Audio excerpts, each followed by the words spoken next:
എന്റെ ദൈവം മഹത്വത്തിൽ ആർജവാനായി ജീവിക്കുമ്പോൾ സാധു ഞാൻ ഈ ക്ഷോണിതന്നിൽ ക്ലേശിപ്പാൻ ഏതും കാര്യമില്ലെന്നെന്റെ ഉള്ളം ചൊല്ലുന്നു. ഏതും കാര്യമില്ലെന്നെന്റെ ഉള്ളം ചൊല്ലുന്നു. വൈഷമ്യമുള്ളേത് കുന്നും ഞാൻ കയറി നടക്കൊള്ളുവാൻ രക്ഷകനിൻ കാലുകൾക്കു വേഗമായി തീർന്നൻ പാതയിൽ ഞാൻ മാനിനെപ്പോൽ ഓടിയിടും.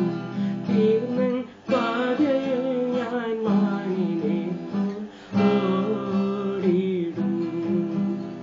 നാളെ